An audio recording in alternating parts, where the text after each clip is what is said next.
좋은 아침입니다. 자, 우리 앞뒤 좌우 돌아보시며 서로 한번 인사합니다. 사랑합니다. 축복합니다. 한번 인사합니다. 예수님의 이름으로 여러분을 사랑하고 축복합니다. 우리는 지난주 로마의 재판정, 곧 빌라도의 재판자리에서 있었던 일들을 살펴보았습니다. 당대 최고의 법치국가라고 자랑했던 로마, 곧 세상법의 실상을 적나라하게 볼 수 있었지. 이런 사실을 제대로 안다면 성도가 어떻게 세상에만 소망을 두고 살 수 있겠습니까? 오직 우리의 소망은 예수 그리스도와 우리의 본향 천국인 것이지. 억울한 일이 있나요?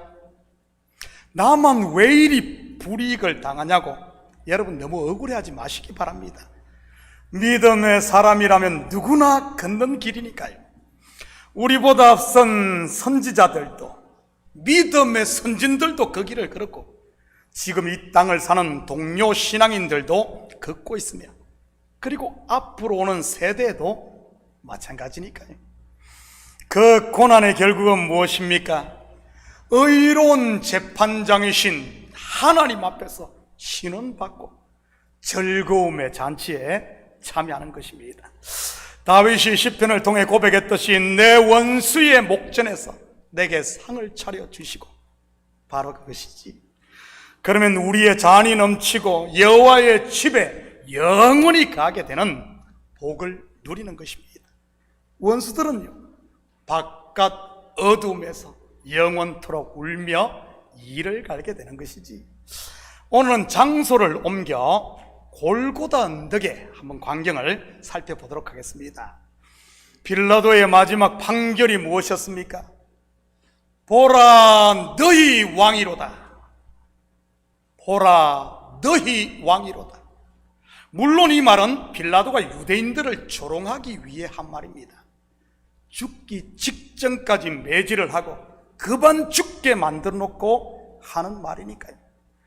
그런데 그런 빌라도의 입을 통해 하시는 하나님의 뜻은요, 예수가 바로 그들이 기다리고 기다리던, 수천 년 동안 기다리던 메시아, 곧 유대인의 왕임이 선포되는 것입니다. 비슷한 일들이 성경에는 여기저기에 소개되고 있습니다. 우리 한 군데 한번 볼까요? 요한복음 11장 49절에서 52절입니다. 우리 한 절씩 나눠서 교독합니다. 그 중에 한 사람, 그 해의 대제사장인 가야바가 그들에게 말하되 너희가 아무것도 알지 못하는도다.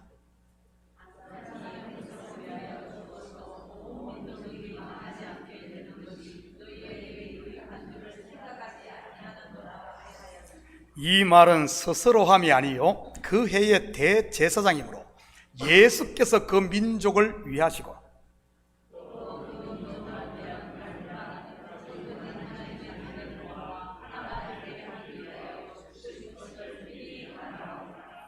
여러분, 대제사장이 이 말을 한 의도가 무엇이겠습니까? 자기들의 기득권을 지키기 위해 예수를 희생양 삼겠다는 것 아닙니까? 왜냐하면 예수님께서 표적을 행하고 천국 복음을 전하자 사람들이 전부 예수님께로 몰려드니 말이지. 한마디로 하면 자기 밥그릇 지키기 위해서였던 것입니다. 그런데 그 입을 통해 하나님이 하시는 일은요, 예수님이 어떠한 죽음을 죽을지 미리 예언하게 하신 것입니다. 지금 빌라도 총독의 입을 통해 나온 말, 보라 유대인의 왕이로다, 같은 의미인 것이지. 그런데 하나님의 백성 유대인들은 어떻게 합니까? 없이하소서, 없이하소서 외칩니다. 하나님이 보내신 왕 메시아 필요 없단 말 아니겠어요? 그 옛날 사무엘 시대 때 그 조상들이 했던 바로 그 행동인 것이지. 그리고 구한 왕이 누구입니까? 가이사가 우리의 왕입니다. 바로가 우리의 왕입니다. 바알이 우리의 왕입니다. 아세라가 우리의 왕입니다. 돈이 우리의 왕입니다. 내 배가 우리의 왕입니다. 지금 여러분의 왕은 누구입니까? 나를 위해 십자가 지시고 다시 사신 예수 그리스도가 여러분의 왕이 되시기를 축복합니다. 17절입니다. 그들이 예수를 맡음에 예수께서 자기의 십자가를 지시고 해골 히브리말로 골고다라 하는 곳에 나가시니, 자기 백성에게 버림받은 만왕의 왕, 자기 땅에 오매 자기 백성이 영접치 않자 영문 밖으로 나갑니다. 어깨에는 나무 십자가를 지고 말이지. 여러분, 예수님이 지신 나무 십자가가 갖는 영적 의미가 뭐죠? 바로 저주입니다. 확인합니다. 갈라디아 3장 13절입니다. 그리스도께서 우리를 위하여 저주를 받은 바 되사 율법의 저주에서 우리를 속량하셨으니 기록된 바 나무에 달린 자마다 저주 아래에 있는 자라 하였습니다. 그런데 예수님의 이러한 모습은 일찍이 모세의 율법 속에 이미 그림자로 들어 있었습니다. 바로 대속죄일에 백성들의 죄를 지고 광야로 보내졌던 아사셀 염소를 통해 말이지. 아사셀의 뜻이 뭐죠? 아사셀, 떠나보냄 또는 완전한 제거입니다. 무슨 의미겠습니까? 아담의 범죄 이후 죄와 사망의 저주 아래 있던 우리의 죄를 우리 예수님께서 친히 아사셀 염소가 되셔서 십자가를 지고 영원히 떠나보낸다는 뜻입니다.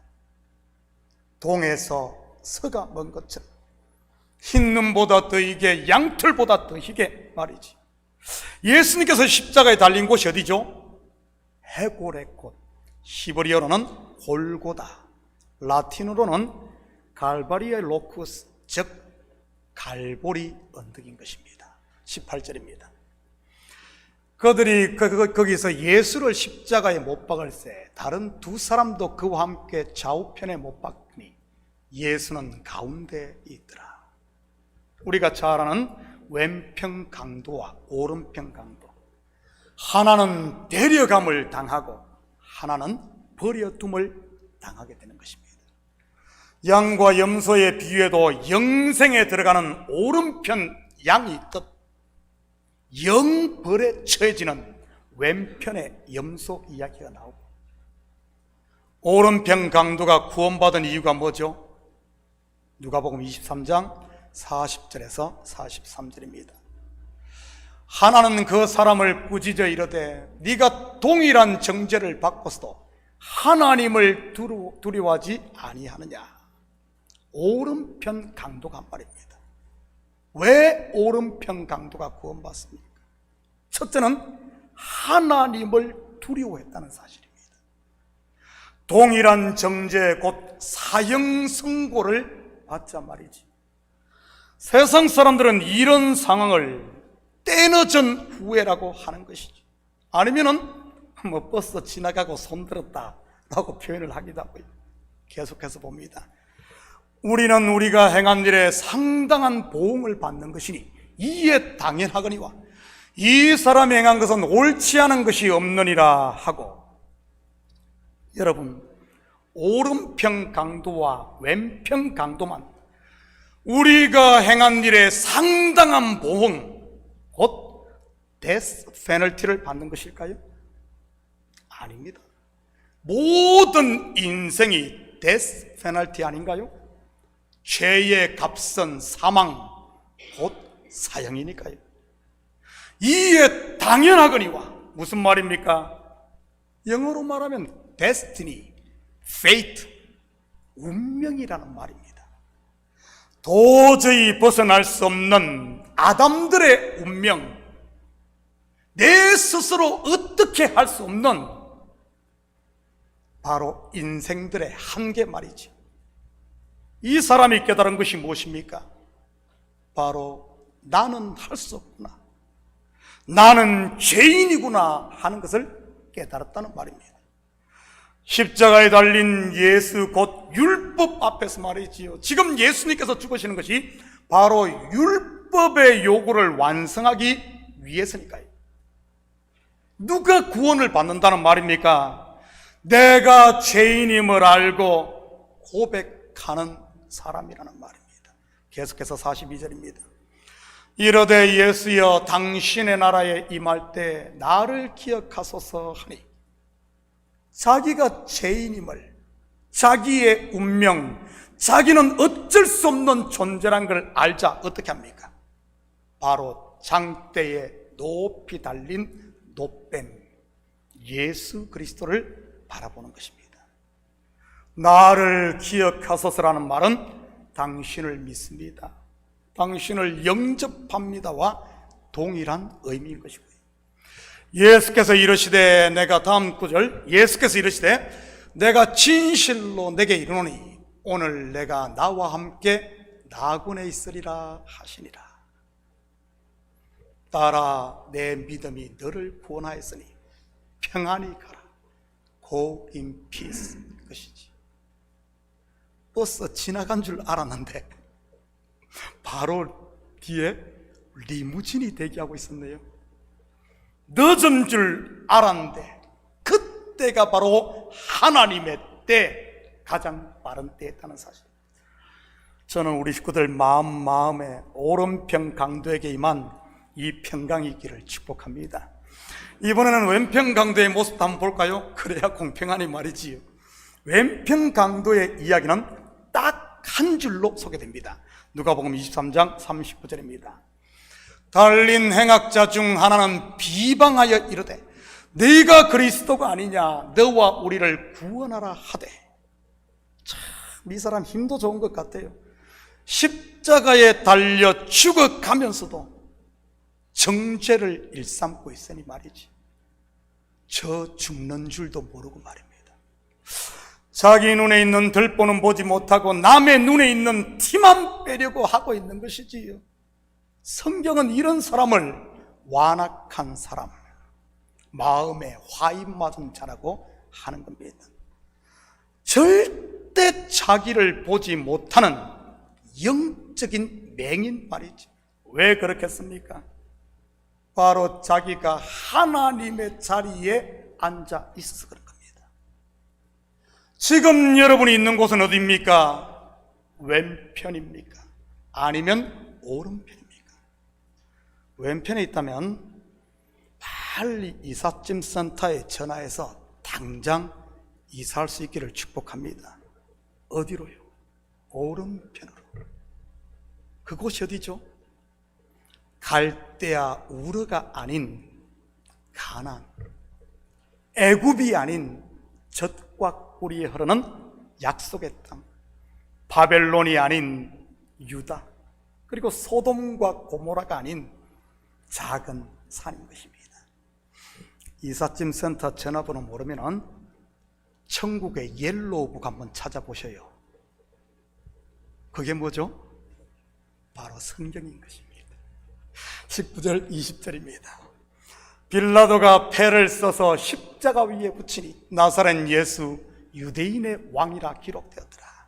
예수께서 못 박히신 곳이 성에서 가까운 거로 많은 유대인이 이 패를 읽는데 히브리와 로마와 헬라 말로 기록되었더라. 재판정에서 보라 유대인의 왕이로 선포했던 빌라도 총독, 이번에는 아예 기록을 합니다. 더 확실하게 나사렛 예수 유대인의 왕이라고 말이지. 요즘으로 말한다면 빼도 박지도 못하게 아예 영상으로 확 찍어놨다는 이런 말입니다. 그것도 세 언어로 말이지요.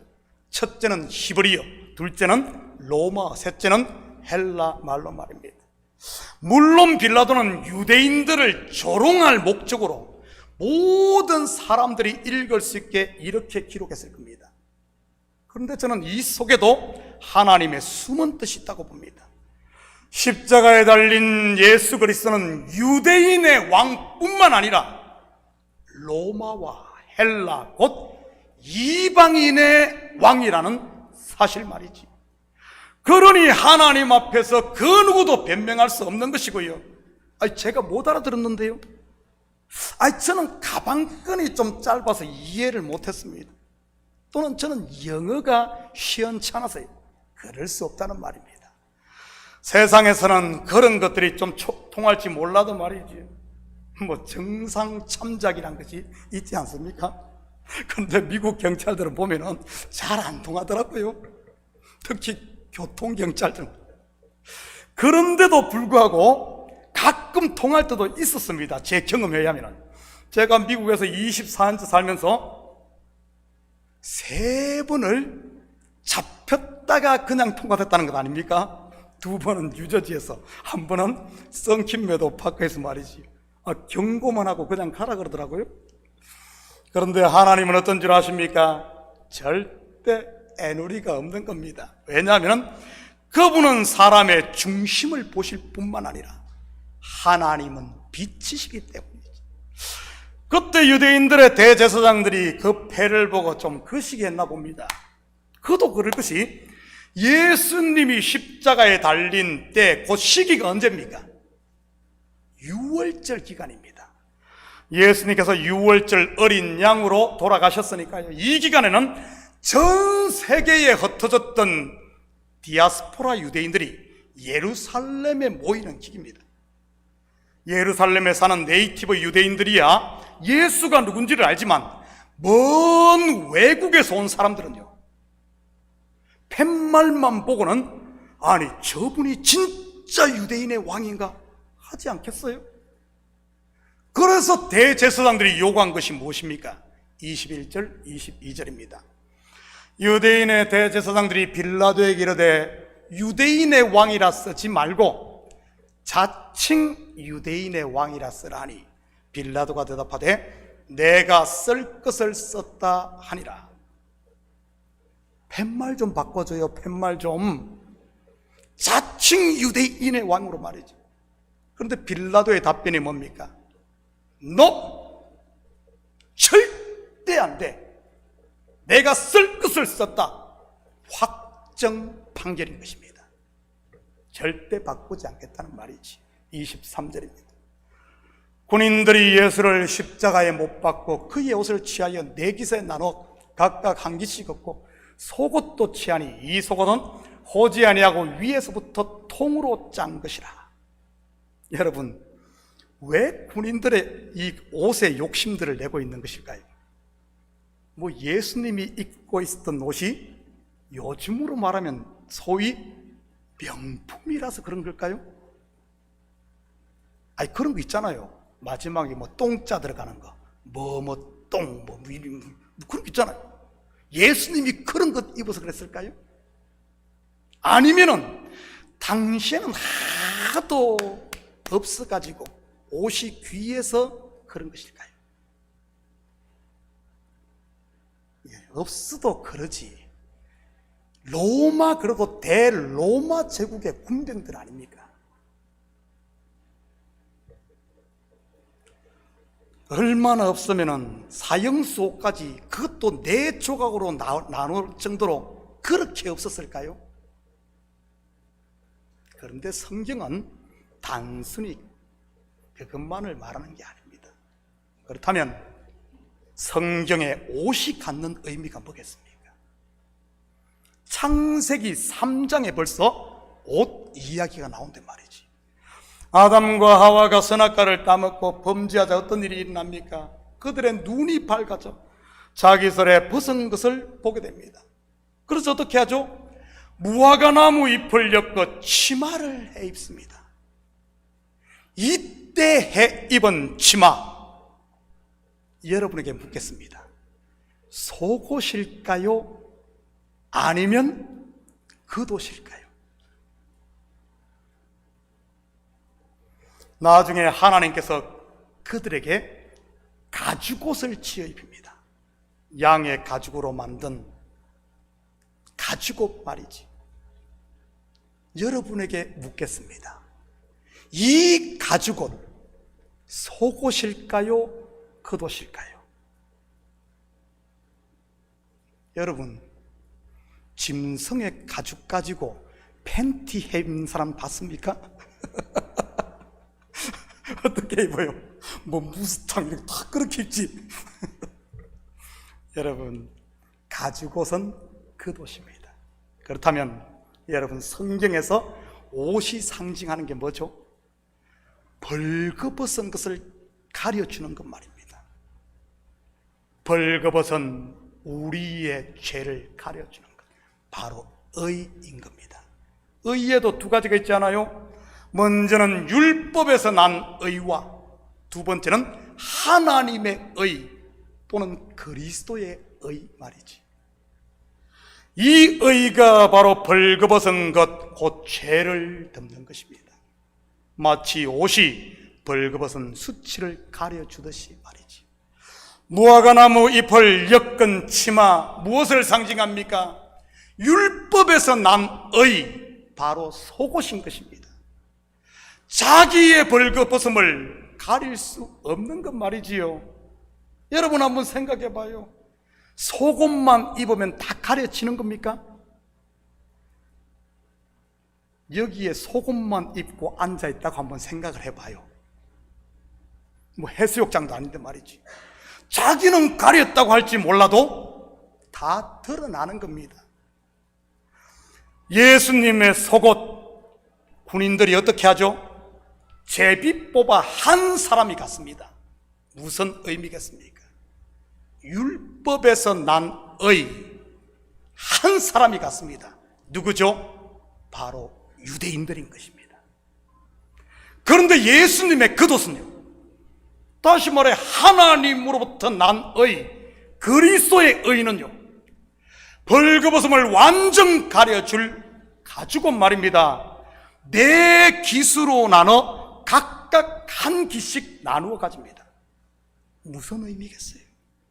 성경에서 사는 동서남북 사방, 요한계시록의 언어로 말하면 온 나라와 족속과 백성과 방은 바로 유대인과 이방인, 온 세계를 말하는 것이지. 예루살렘과 온 유대와 사마리아와 땅끝도 같은 의미고요. 에덴 동산에서 흐른 물이 강줄기가 4개로 흐른 것도 같은 의미인 것입니다. 복음의 세계화 말이지.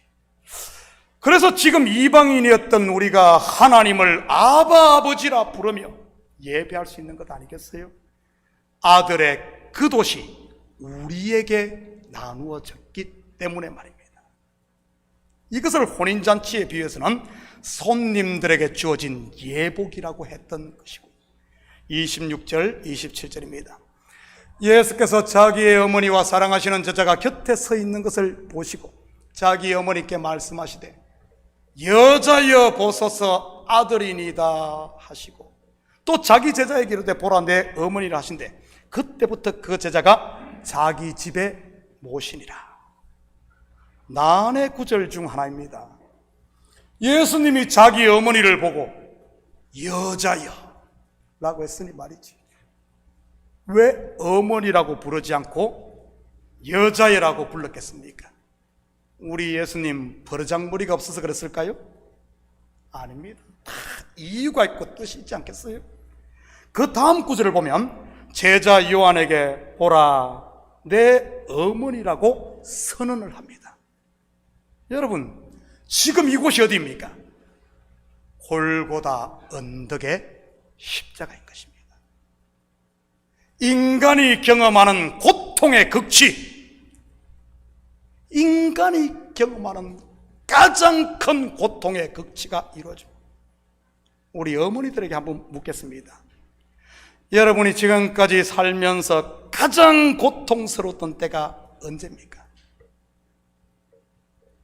우리 남자분들은 모르니까 여자분들만 한번 이야기해봐요. 언제예요? 요즘 사람들은 몰라. 요즘 사람들은 언제죠? 자녀를 출산하는 순간. 요즘 사람들은 다 제왕절개를 하고 아프려고 하면 뭐 하죠? 무통주사를 맞아버리니까 그러니까 대답들을 못하지. 무슨 말입니까? 지금 바로 새로운 가족이 탄생하는 순간인 것입니다.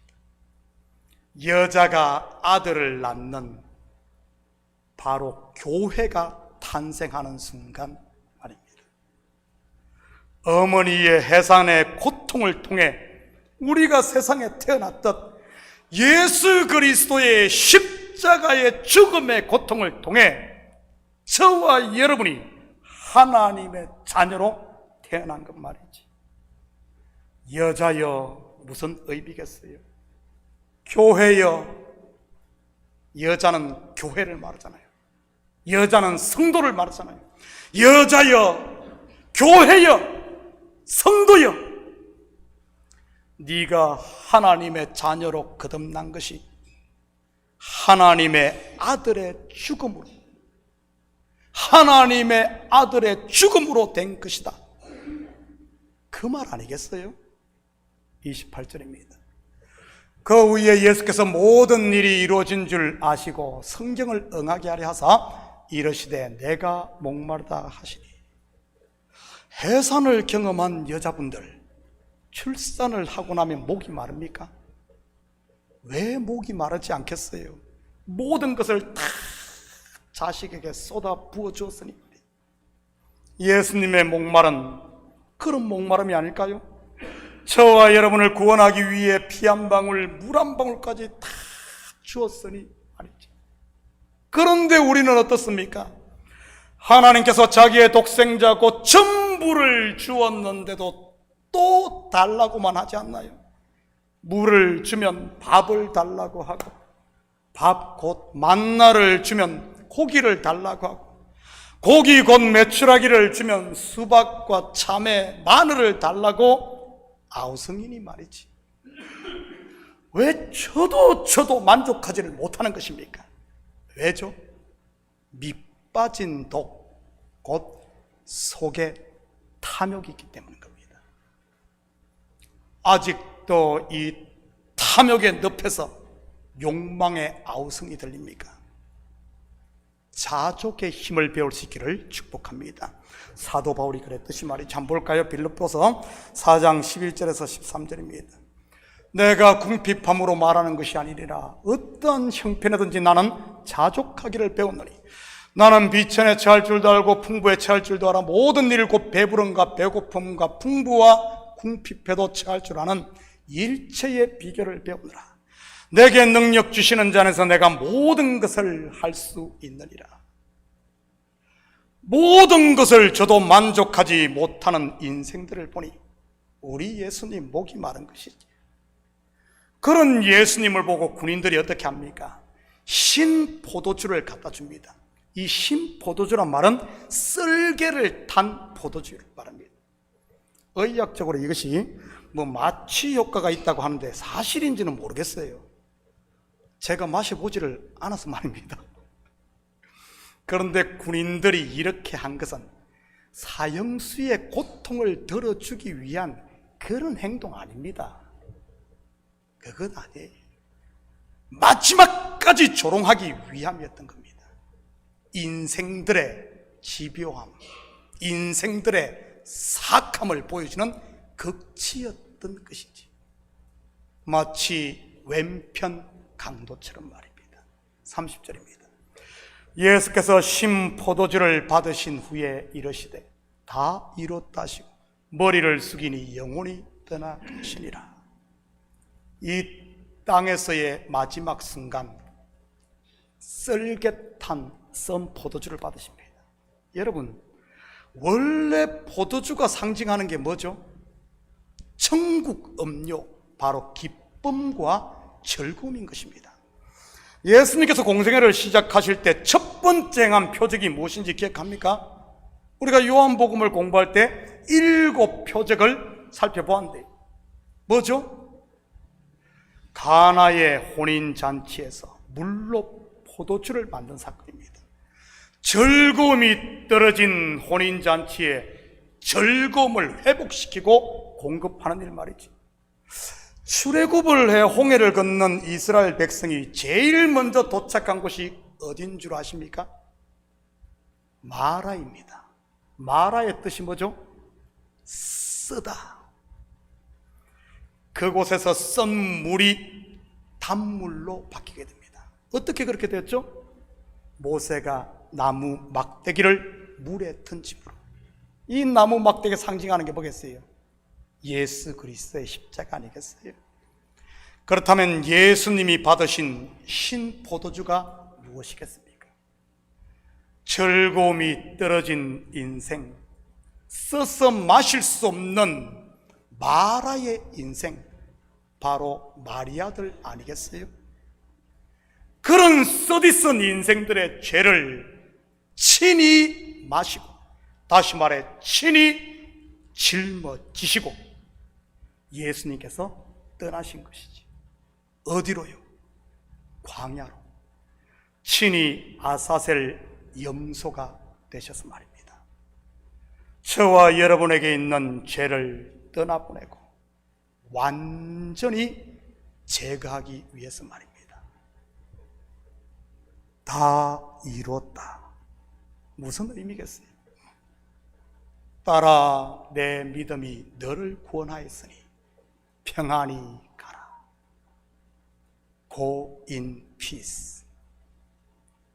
사랑하는 성도 여러분, 예수 그리스도를 주로 영접한 분은 여러분의 죄가 동에서 서가 먼 것처럼 완전히 사함 받았음을 여러분 믿으시고, 이 한 주도 하나님이 주신 의의 겉옷을 입고 새 포도주를 마시며 여러분 가정에서, 삶의 현장에서 즐겁고 행복하고 기쁘게 사는 이런 한 주가 되시기를 예수님의 이름으로 축복합니다.